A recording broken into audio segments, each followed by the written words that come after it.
এই অ্যাটাকিং এলো মিষ্টি মধুর অ্যাটাকিং অ্যাবসলিউটলি, এবং সে একটা ক্যাপ্টেন্সি ফিল করেছে, এবং এইটা অনেকেই হয়তো ফিল করেছিল আগে, কিন্তু উদ্যোগটা কেউ নেয় নাই।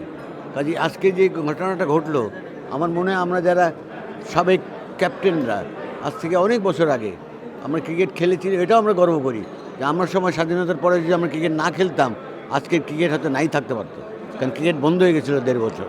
বাট যেটা নাকি হওয়ার সেটা হবেই, সেটা হয়েছে, এবং তামিম আমাদেরকে সেই মূল্যায়নটা করেছে সব ক্যাপ্টেনদের ধারাবাহিকভাবে। সম্মান তো বটেই, আজকের দিনেও যারা খেলছে ক্রিকেট, তারা টাকা পাক বেশি পাক সেটা যেমন আছে, কারণ cricket is a professional game, এবং ক্রিকেট এখন একটা কমার্স, এটা এখন আর ওই স্পোর্টসম্যান স্পিরিটও এখন চলে গেছে, কেউ কাউকে ছাড় দেয় না।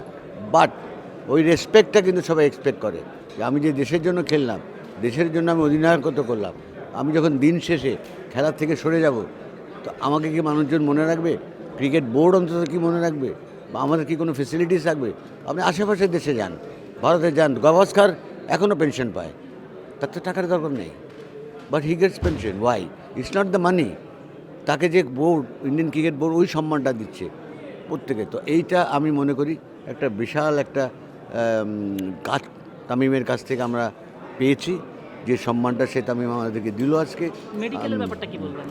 এবং মেডিকেলের একটা ব্যাপার, দেখেন কোনো ইন্স্যুরেন্স নেই আমাদের, বর্তমান প্লেয়ারদের কিছু আছে ইন্স্যুরেন্স, কিন্তু আগের প্লেয়ারদের কেন থাকবে না? গাভাস্কারের ইন্স্যুরেন্স আছে, তাদের আমলে আগের প্লেয়ারদেরও ইন্স্যুরেন্স আছে।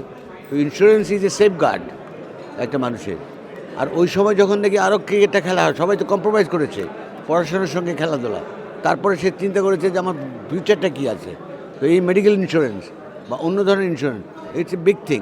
এই জিনিসটা অত্যন্ত একটা মানুষ শেষ বয়সে যে এই জিনিসটা এক্সপেক্ট করে, অসুখ বিসুখ এসব হলে অন্তত যেই খেলাটা সে খেলেছে, দেশের জন্য খেলেছে, সেই খেলার বোর্ড বা সেই খেলার যে প্রতিষ্ঠানটা, তারা তার পাশে দাঁড়িয়েছে। আমি এই প্রসঙ্গে যাবই না, আমি সরি। আপনার না, আর এখানে তামিম আজকে আছে, তামিম থেকে বেটার ক্যাপ্টেন আসবে আর একটা সামনে, আরও বেটার প্রেসিডেন্ট আসতে পারে। কাউকে বড় করতে যে আমি কাউকে ছোটো করতে রাজি না। যে যার জায়গায় আসবে, ব্যাস তাকে কাজ শেষ, যেটুকু তার কাজ করার কাজ সে করবে যতটুকু সময় পাবে। এবং এই ধরনের যারা কর্মকাণ্ড প্রোগ্রাম হাতে নেয়, তাদেরই তো কাজ করার কথা।